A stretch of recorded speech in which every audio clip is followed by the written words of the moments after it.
Hey guys, welcome back to the channel. Our first story is titled, Husband's Affair with My Best Friend. I exposed them both and came out on top. I never thought I'd be telling this story, but here I am. My name's Denise, and 2 years ago, my life was turned upside down when I discovered my husband Matt's affair with my best friend Jenna. Looking back now, I can hardly believe how naive I was. But I guess when you trust someone completely, you don't see the signs even when they're right in front of your face. Matt and I had been married for 8 years when it happened. We met in college. He was the charming business major who always knew how to make me laugh, and I was the quiet English lit student who fell hard for his easygoing smile. I still remember the day we met in the bustling campus coffee shop. I was buried in my dog-eared copy of Jane Austen's Pride and Prejudice when he accidentally knocked over my latte. From that moment on, we were inseparable. We got married right after graduation, ready to take on the world together. The wedding was small but perfect, just close friends and family gathered in my parents' backyard. I can still picture Matt's face as I walked down the aisle, his eyes shining with tears, and a smile so bright it could have lit up the night sky. As we exchanged vows, I truly believe we'd be together forever. I promise to love you, support you, and always be your partner in crime, Matt said, his voice steady and sure. Whether we're conquering the corporate world or just figuring out how to assemble IKEA furniture without divorcing, I'll be on your side. The first few years were great. We both landed decent jobs, bought a small house in the suburbs, and started talking about having kids. Sure, we had our ups and downs like any couple, but I really thought we were solid. Matt was my rock, the person I turned to for everything. And then there was Jenna. She and I had been best friends since high school. We were practically inseparable back then, staying up late gossiping about boys, helping each other study for tests, dreaming about our futures. I remember the night before my wedding, Jenna and I stayed up until dawn, reminiscing about our childhood and imagining what our lives will be like. Even after I got married, Jenna was still a huge part of my life. She was over at our house all the time for dinners and movie nights. I never once thought twice about how close she and Matt seemed to be getting. Looking back, there were signs, the hushed phone conversations Matt would have late at night, the way he'd get defensive if I asked about his day at work, how Jenna always seemed to know what was going on in our lives before I told her. But I brushed it all off. I trusted them both completely. It all came crashing down one Friday night in April. Matt said he had to work late, so I decided to surprise Jenna with takeout and wine for a girls' night. I let myself into her apartment with the spare key she'd given me years ago. The moment I walked in, I knew something was wrong. There were 2 wine glasses on the coffee table, and I could hear muffled voices coming from the bedroom. My heart was pounding as I crept down the hallway. I told myself I was being paranoid, that there had to be an explanation, but deep down I think I already knew. I pushed open the bedroom door, and there they were, Matt and Jenna tangled up in the sheets, looking at me with identical expressions of shock and guilt. For a moment, everything seemed to freeze. I just stood there staring at them, unable to process what I was seeing. Then Matt scrambled out of bed, grabbing for his clothes. "Denise, it's not what it looks like," he stammered, his face pale. I let out a hollow laugh. "Really, Matt? Because it looks like you're sleeping with my best friend." Jenna was crying, clutching the sheet to her chest. "Denise, I'm so sorry. We never meant for this to happen. It just did." I felt like I was going to be sick. "How long?" I asked, my voice barely above a whisper. They exchanged a look, and I knew it had been going on for a while. 6 months, Matt finally admitted. 6 months, half a year of lies and betrayal. I thought about all the times we'd had dinner together, all the movie nights and game nights, how many times they had been sneaking around behind my back, how many times had they laughed at how oblivious I was. Denise, please, Matt said, reaching for me. We can work this out. I love you. I jerked away from him, my shock turning to anger. Don't you dare touch me, I spat. Don't you dare say you love me after what you've done. I turned to Jenna, who was still sniffling pathetically in the bed. And you, I trusted you. You were like a sister to me. I'm so sorry, she repeated. I never meant to hurt you. I shook my head, disgusted. Save it. I don't want to hear it. I stormed out of the apartment, ignoring their calls behind me. I got in my car and just drove. No destination in mind. The whole world had just imploded, and I had no idea what to do next. I ended up at a 24-hour diner on the outskirts of town. As I sat there nursing a cup of coffee, my phone kept buzzing with texts and calls from both Matt and Jenna. I ignored them all. Instead, I called my sister. She answered on the second ring, her voice groggy and with sleep. Denise, what's wrong? I burst into tears as soon as I heard her voice. Between sobs, I managed to get the story out. Oh my God, she gasped. Those lying, cheating bastards. I'm going to kill them both. Her anger on my behalf was oddly comforting. Can I stay with you for a few days? I asked. I can't go home right now. Of course, she said immediately. I'll make up the guest room and tomorrow we'll figure out what to do next. I spent the next week camped out in her place, barely eating or sleeping. Matt kept calling and texting, begging me to come home so we could talk. Jenna left tearful voicemails swearing it would never happen again. I ignored them both. My sister was my lifeline during those few awful days. She let me cry on her shoulder, brought me ice cream and trashy magazines, and assured me over and over that none of this was my fault. Slowly, with Kate's support, I started to pull myself together. The shock and grief began to fade, replaced by anger and determination. I realized I had a choice to make. I could let this break me, or I could use it as a fuel to rebuild my life on my own terms. I made an appointment with a divorce lawyer, a sharp-tongued woman who came highly recommended by a friend. In our first meeting, I laid out everything that had happened. First things first, we need to gather evidence, she said. Text messages, emails, credit card statements, anything that proves the affair. And we need to move quickly before they have a chance to cover their tracks. I nodded, feeling a spark of hope for the first time in days. I want to nail them to the wall, I said firmly. They don't get to just walk away from this. She smiled, a predatory gleam in her eye. That's exactly what I like to hear. Let's get to work. Over the next few weeks, I threw myself into building my case. I combed through our bank statements, finding suspicious charges for hotel rooms and expensive restaurants. I recovered deleted texts from our shared cloud account, uncovering months of flirtatious messages between Matt and Jenna. But the real smoking gun came when I hired a private investigator. He managed to get photos of Matt and Jenna meeting up at a motel on the outskirts of town. Seeing those pictures was like a knife to the heart. But I forced myself to look at them. I needed the reminder of their betrayal to keep me focused.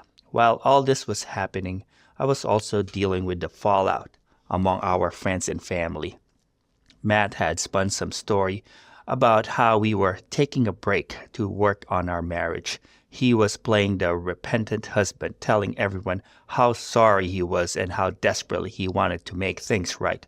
I decided it was time to set the record straight. I invited our closest friends and both of our families over for a barbecue, saying Matt and I had an announcement to make. Matt looked relieved, probably thinking I was going to say we were reconciling. When everyone had arrived, I stood up and cleared my throat. Thank you all for coming, I began. I know there have been a lot of rumors going around about why Matt and I have been living apart. I wanted to clear the air and tell you all the truth. I took a deep breath, steeling myself. The truth is, Matt has been having an affair with Jenna for the past 6 months. I caught them together, and now I'm filing for divorce. The stunned silence that followed was deafening. Matt jumped to his feet, his face red. Denise, what are you doing? He hissed. I ignored him. addressing the group again. I know this is a shock to all of you. It was certainly a shock to me. But I refuse to live a lie or cover up their betrayal. They made their choices, and now they can deal with the consequences. The room erupted in chaos. Matt's mother burst into tears while my dad looked ready to throttle him. Our friends were shouting questions, demanding explanations.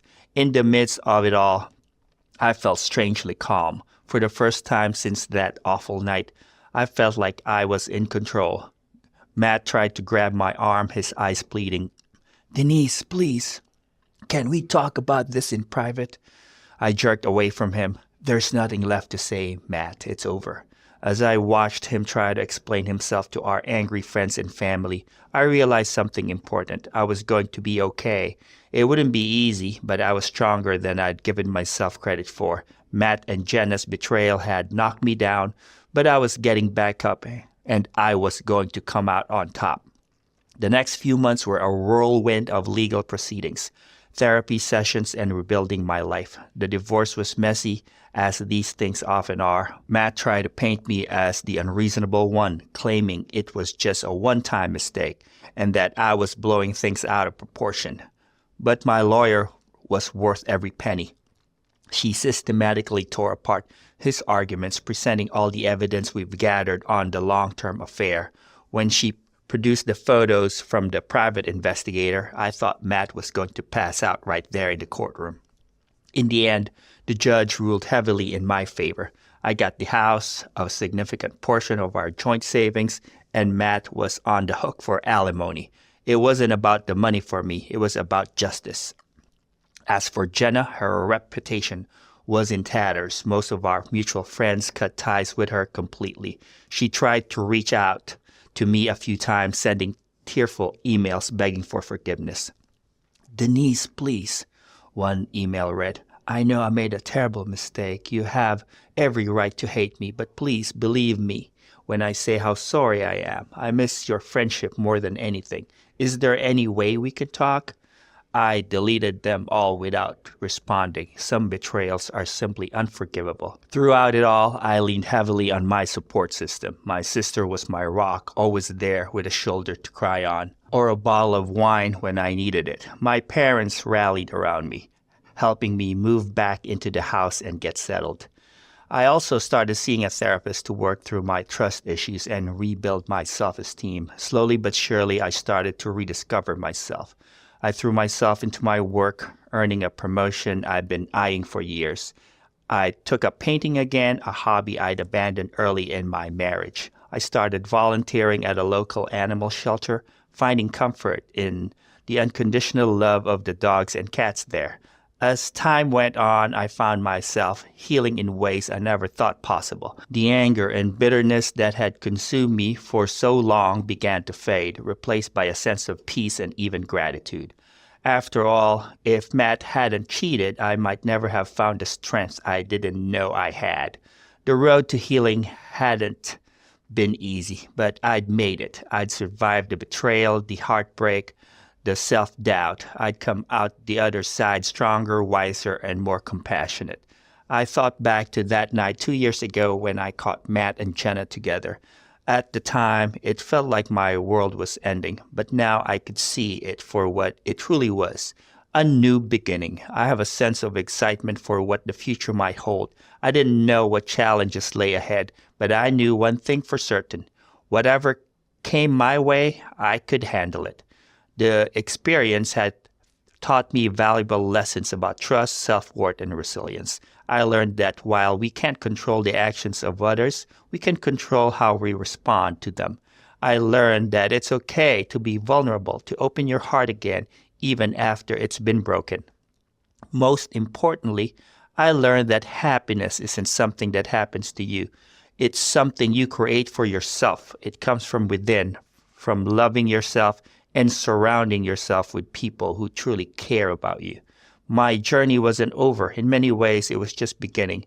But I wasn't afraid anymore. I was excited, hopeful, and above all, grateful. Grateful for the lessons I'd learned, the strength I'd found, and the love I'd rediscovered, both for myself and for others. So here I am, 2 years later, sharing my story, not as a victim, but a survivor, a woman who faced betrayal and came out stronger on the other side. If there's one thing I want people to take away from my experience, it's this. No matter how dark things seem, there's always hope. You are stronger than you know, and your happiness is worth fighting for. To anyone out there who's been where I've been, who's feeling lost and betrayed and alone, I want you to know that it gets better. The pain doesn't last forever. You will laugh again. You will love again. You will trust again. And when you do, you'll realize that you didn't just survive, you thrived.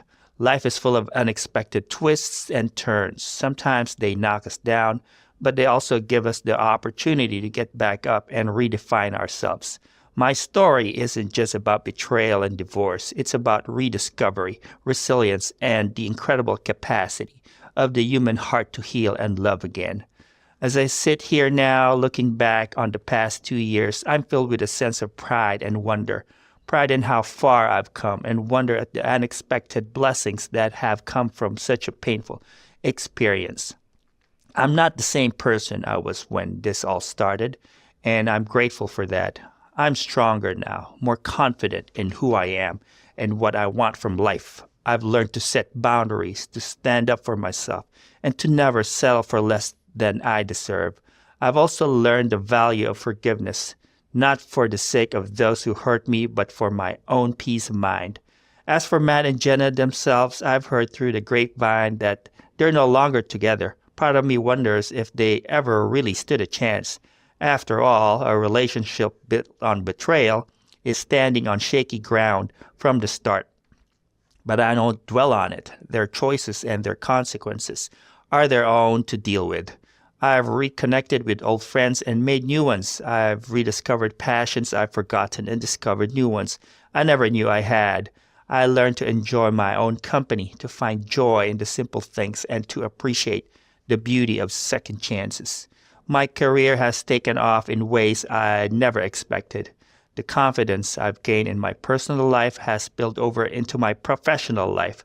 I've taken risks, spoken up in meetings, and pursued opportunities I might have shied away from before. Last month, I was promoted to a leadership position, something I never would have thought possible 2 years ago. But perhaps the most profound change has been in how I see myself. I'm no longer defined by my relationships or by what happened to me. I'm defined by my strength, my resilience, my capacity for growth and change. I'm Denise, not Matt's ex-wife or Jenna's former best friend, but my own person with my own story. As I look to the future, I feel a sense of excitement and possibility that I haven't felt in years. I don't know exactly what's coming next, but I know I'm ready for it. Whatever life throws my way, I know I can handle it. To anyone and everyone going through a tough time, know your story isn't over. It's just taking an unexpected turn. Embrace it. Learn from it. Let it shape you into the person you're meant to become. Because sometimes the most beautiful chapters of our lives come after the most difficult ones. As for me, I'm excited to see what the next chapter holds. Whatever it is, I know I'll face it with courage, with hope, and with an open heart.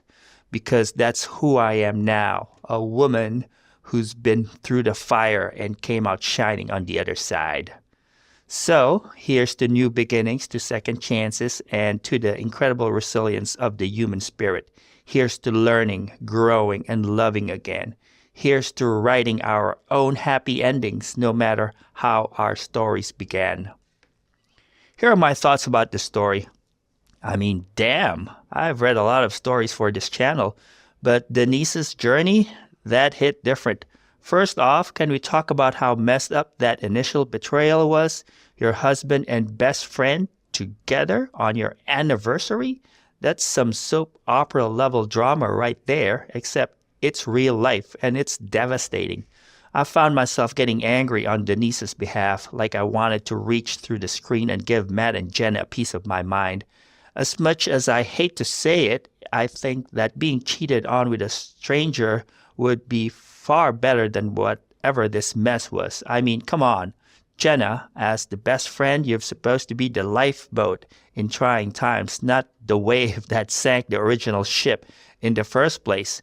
But here's the thing that really got me: Denise's resilience. You know how sometimes you read these stories and the person just kind of gives up? Not Denise. She went through hell, sure, but she came out swinging. That part where she's packing up her stuff and Matt's trying to apologize, I was literally cheering out loud. You tell him, girl. Get that divorce, secure the alimony, and wring that bastard dry. Like, don't get me wrong, I totally advocate for the living better than your enemy as a revenge plot, but when you're already in that kind of situation, you may as well make the most of it. That kind of monetary compensation is the least Matt could do for Denise. Paying for the therapy that your betrayal made necessary. That sound fair? The answer better be a yes, or you're going to come off sounding much worse than you already do, which I think to be impossible, but you'd be surprised.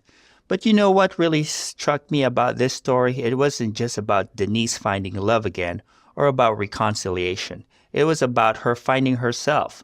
Man, I felt for her throughout the entire story. I gotta say, I love how Denise didn't sugarcoat things. She didn't pretend it was easy or that she magically got over everything overnight. She went to therapy, put in the work, and flourished as a result.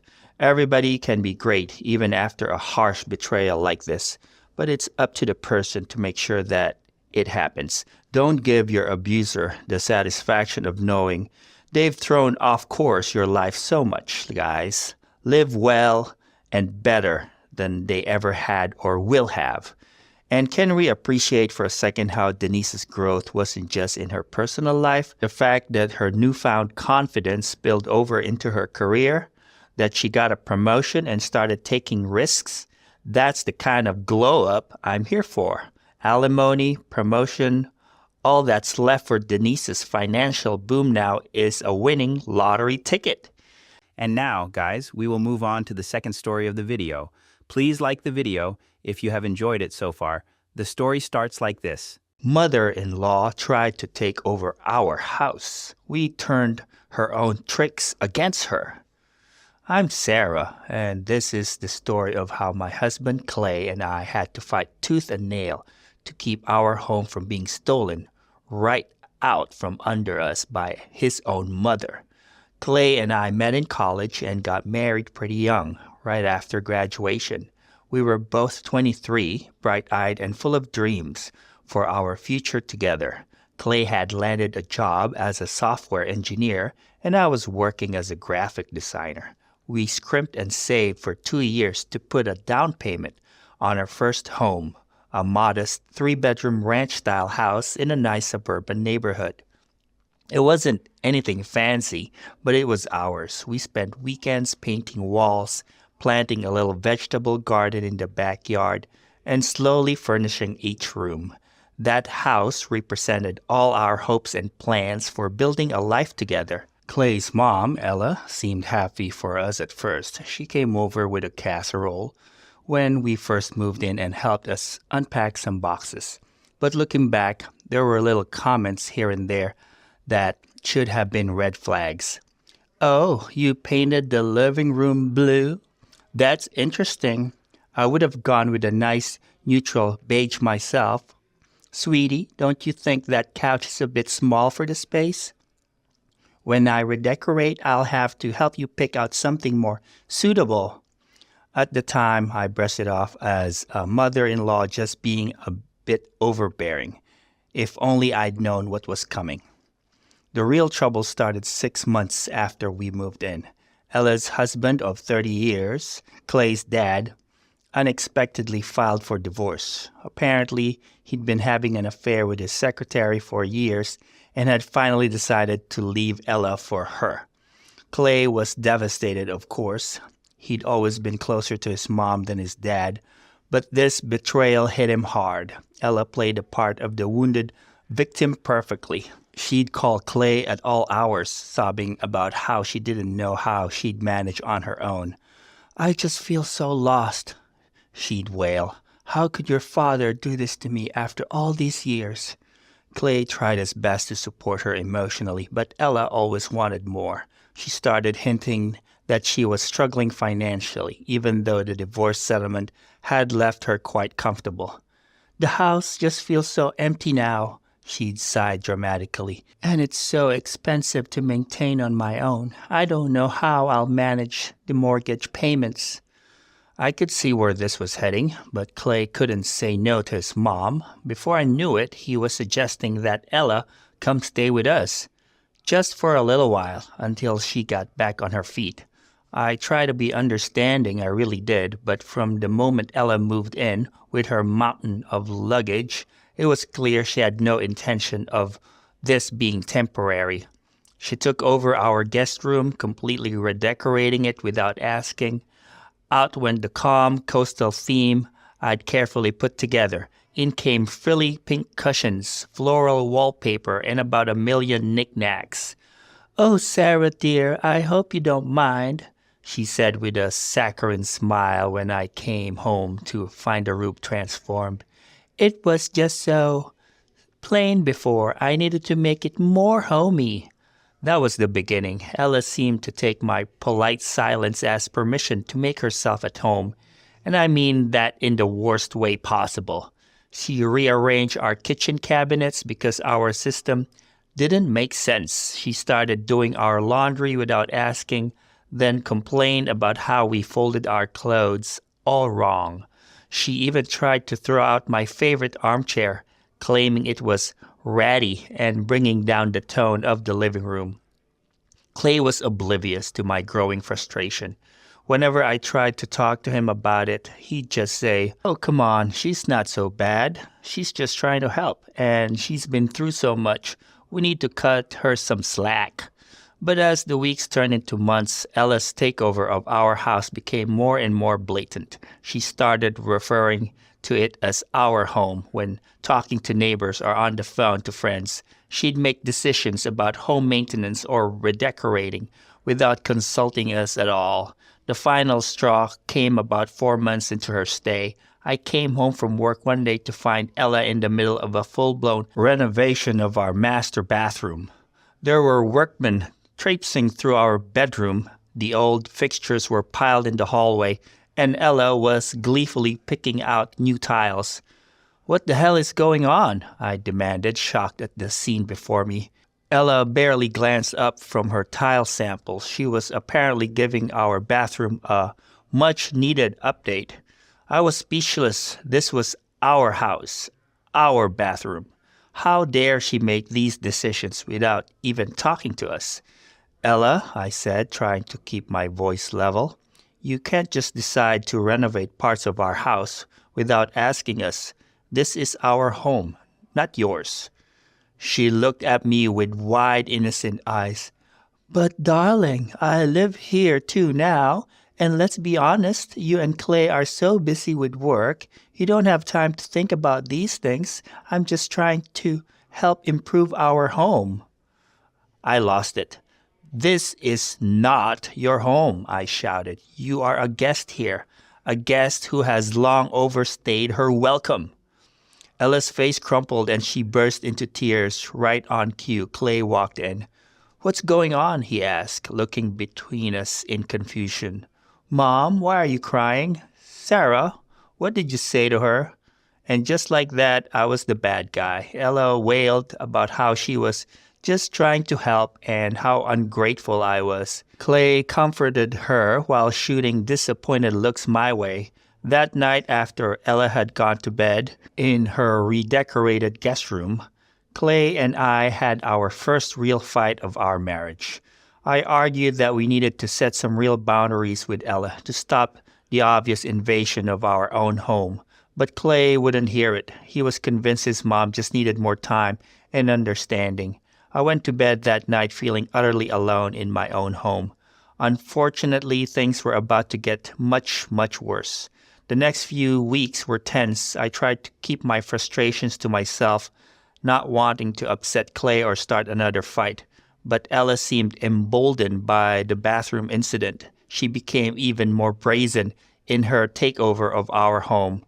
She started throwing away my things without asking, claiming they were cluttering up the house. My collection of art books that I'd had since college, gone, replaced by her porcelain figurines. The vintage posters in our home office, taken down and replaced with framed photos of Ella and Clay. When I confronted her about it, she just blinked innocently and say, "Oh, I thought you didn't want those old things anymore. I was just trying to tidy up a bit." It was maddening. I felt like I was going crazy, watching my own home be slowly erased and replaced with Ella's vision. Clay remained frustratingly blind to it all, or maybe he just didn't want to see it. The final straw came about 2 months after the bathroom renovation incident. I came home from work early one day, looking forward to a quiet afternoon to myself. As I pulled into our driveway, I noticed an unfamiliar car parked out front. Curious, I went inside. I could hear voices coming from the kitchen. Ella and a man's I didn't recognize. As I got closer, their conversation became clearer. "So, as you can see, the kitchen could use some updating," Ella was saying. "I'm thinking of new cabinets, granite countertops, maybe knock out this wall to open it up to the living room." "That would certainly add value to the property," the man replied. "Now, about the master bedroom." I walked into the kitchen to find Ella giving a tour to a realtor. They both looked up, startled by my entrance. It was Ella and a realtor who had apparently been lied to. She told him that she was the homeowner and interested in selling, going as far as to bring him over for a quick inspection of the house. My blood ran cold. I turned to Ella, who at least had the decency to look sheepish. "Mr. Johnson, I think you should go now," I said, not taking my eyes off my mother-in-law. "My husband and I are the legal owners of this home, and we are not selling." After the realtor left, I confronted Ella. "What the hell do you think you're doing?" I demanded. "You have absolutely no right to try and sell our house." Ella's demeanor changed instantly. Gone was the sweet, helpless act. Her eyes narrowed as she looked at me. "Let's be honest, Sarah," she said, her voice cold. "This house is much too big for just you and Clay. You can barely keep up with the maintenance as it is. It would make much more sense for me to take it over. You two could get a nice little apartment, and I'd have a space for when Clay starts giving me grandchildren." I was speechless. The sheer audacity of what she was saying. It was unbelievable. "You're delusional," I finally managed to say. "This is our home. We bought it. We paid a mortgage. You're nothing but a guest here, a guest who has vastly outstayed her welcome." Ella's face twisted into an ugly sneer. "We'll see about that. Clay will see things my way. He always does." I've had enough. I pulled out my phone and called Clay at work. "You need to come home right now," I said when he answered. "Your mother just tried to sell our house out from under us." Clay came home in record time. I told him everything, the realtor, Ella's plans to take over our house, all of it. To my immense relief, he finally seemed to understand the gravity of this situation. "Mom, is this true?" he asked, turning to Ella. She immediately burst into tears. "Oh, Clay, I was just trying to help," she wailed. "This house is so big and Sarah clearly can't manage it properly. I thought if I took it over, it would be better for everyone." But this time, Clay didn't fall for it. "Mom, this is our house," he said firmly. "Sarah and I bought it together. You can't just decide to sell it or take it over."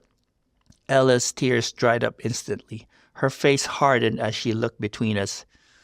"I see how it is," she said coldly.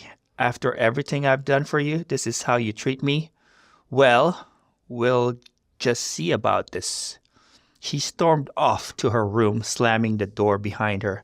Clay and I looked at each other, both shaken by what had just happened. "I'm so sorry," Clay said, pulling me into a hug. "I had no idea it had gotten this bad. We'll fix this, I promise." I wanted to believe him, but a part of me knew this was far from over. Ella had shown her true colors, and I had a feeling she wasn't going to give up without a fight. Little did we know, Ella was about to escalate things in a way we never could have imagined. Our battle to reclaim our house was just beginning, and it was going to take every ounce of our strength and ingenuity to come out on top. The next morning, Clay and I sat down to have a serious discussion about the situation with Ella. We agreed that she needed to move out, and soon. Clay volunteered to have a talk with her, hoping that coming from him she might be more receptive to the idea. But when Clay went to Ella's room, she wasn't there. Her bed was made and there was a note on the pillow. "I'm staying with a friend for a few days. I need some time to think about how my own son could treat me this way. Don't bother calling." Clay was upset, but I felt relieved. Maybe this would be the push Ella needed to finally find her own place. We spent the weekend enjoying our house without Ella's overbearing presence, hoping that this might be the end of our troubles. We should have known better. On Monday morning, we woke up to find a letter taped to our front door. It was from a law firm informing us that Ella was suing us for ownership of the house. I couldn't believe my eyes as I read the ridiculous claims in the letter. Ella was asserting that she had contributed significantly to the down payment and mortgage of the house, a complete lie, and that we had verbally agreed to transfer ownership to her in exchange for her vital contributions to home improvements and maintenance. "This is insane," I said, my hand shaking as I held the letter. "She can't possibly think this will hold up in court." Clay looked pale. "I don't know, but we need to take this seriously. We should call a lawyer." The next few weeks were a blur of legal consultations and gathering documentation to prove our ownership of the house. Our lawyer assured us that Ella's case was weak, but warned us that she could still make things difficult and expensive for us. And difficult she made it. Ella began a smear campaign against us in the neighborhood. She told anyone who would listen that we were trying to kick her out onto the street, painting herself as the poor, helpless victim of her cruel son and daughter-in-law. Some neighbors fell for it, giving us dirty looks when we passed on the street. Others who had witnessed Ella's behavior over the past months were more skeptical. As the court date approached, Ella's tactics got even more underhanded. She started sending flying monkeys our way. Distant relatives or old family friends who would call Clay, trying to guilt him into dropping the case. "How could you do this to your own mother?" they'd say. "After everything she's done for you?" It was hard on Clay. I could see him struggling with guilt. Even though he knew we were in the right, I did my best to support him, reminding him that we were fighting for our future. Then, about a week before we were due in court, we got a call from our lawyer. Ella's attorney had reached out with a settlement offer. If we agreed to sell the house and split the proceeds 50-50 with Ella, she'd drop the lawsuit. "She's hoping you'll take the easy way out," our lawyer explained. "It's not a bad offer considering the legal fees you'd save, but it's up to you." Clay and I talked it over that night. It was tempting to just take the deal and be done with all this stress. But the thought of giving up our home, the place where we'd planned to raise our family, felt wrong. "This is our house," I said finally. "We worked hard for it. I don't want to let her bully us out of it." Clay nodded, a determined look in his eyes. "You're right. We've come this far. Let's see this through." The day of the court hearing arrived. As we walked into the courthouse, I felt a mix of anxiety and determination. Ella was already there with her lawyer, shooting us venomous looks. The judge, a no-nonsense older woman, listened patiently as both sides presented their cases. Ella's lawyer spun a tale of a devoted mother who had sacrificed everything for her son, only to be cruelly cast aside. Our lawyer countered with hard evidence, mortgage documents, bank statements, even text messages from Ella herself referring to the house as your place. As the hearing went on, I could see the judge's expression growing increasingly skeptical of Ella's claims. When she began questioning Ella directly, things really started to unravel. Mrs. Walker, the judge said, peering over her glasses, you claim to have contributed to the down payment of this house. Do you have any documentation to support this? Ella squirmed in her seat. Well, no, not exactly. It was more of a verbal agreement. I see, the judge said dryly. And these home improvements you say you made, do you have receipts? Contracts with workmen, anything of that nature? Again, Ella had nothing concrete to offer. As the questioning continued, her story fell apart more and more.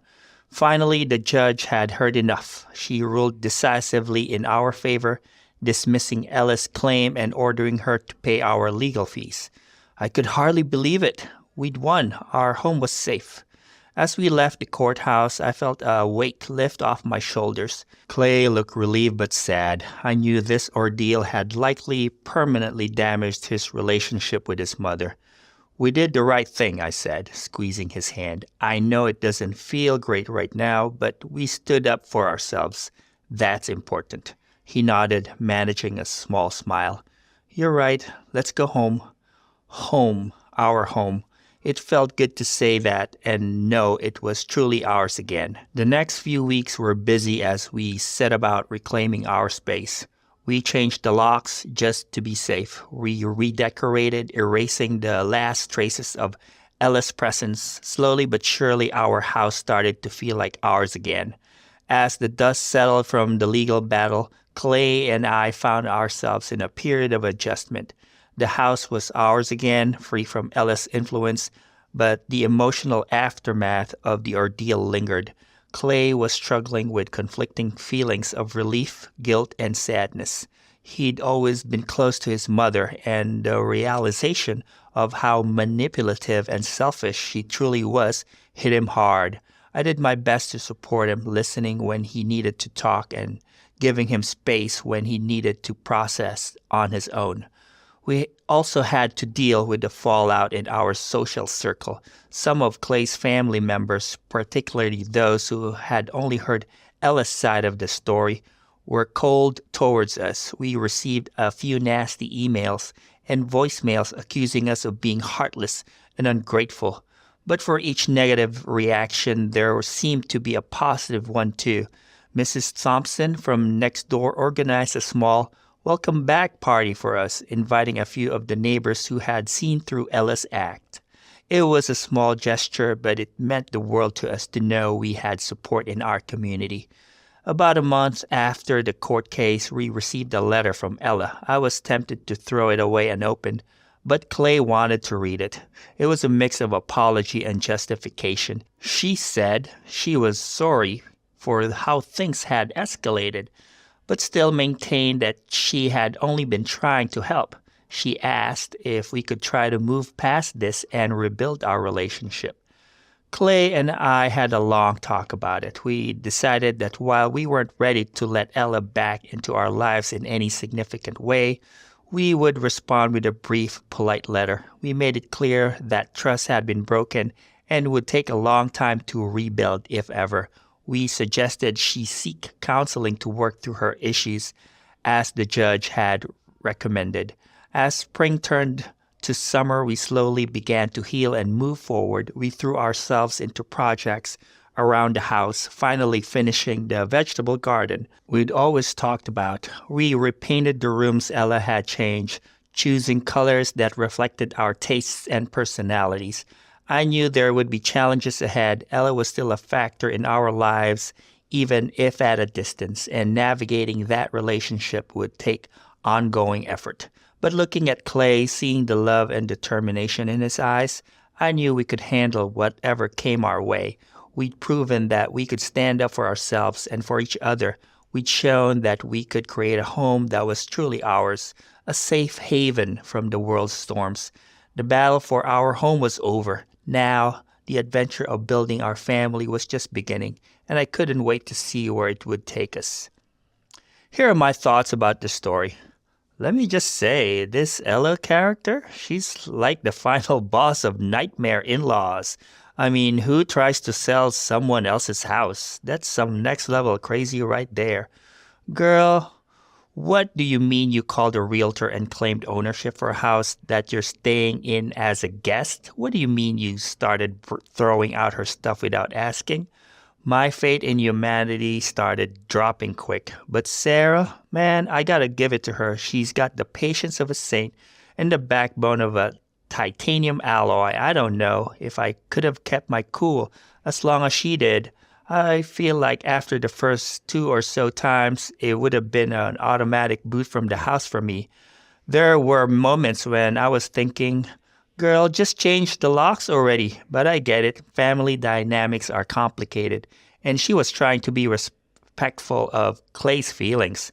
At one point, though, feelings just don't cut it, and you need to face the facts, a lesson Clay needed to have smacked into his head. Speaking of Clay, I'll admit I was getting pretty frustrated with him for a while there. I mean, come on, man. Your mom's redecorating your whole house and you don't see a problem? On one hand, I kind of get it. It's not easy to break free from the kind of manipulation, especially when it's coming from a parent. But also support your wife. At the very least, you could have acknowledged her concerns, especially when you could see she was very clearly being bothered by them so much. I gotta say, though, that this story really made me think about family dynamics and the importance of setting healthy boundaries. It's so easy to fall into these toxic patterns, especially with family, because we've taught to always respect our elders and keep the peace. But sometimes keeping the peace means sacrificing your own well-being. And that's not okay. You know what else I loved? The community aspect. Those neighbors who saw through Ella's act and stood by Sarah and Clay. That's the kind of neighborhood we all need. It just goes to show sometimes your chosen family can be just as important as your blood relatives. Speaking to you, Clay, support your wife. Anyways, guys, I hope you enjoyed the video. Please like and subscribe, and I'll see you again tomorrow.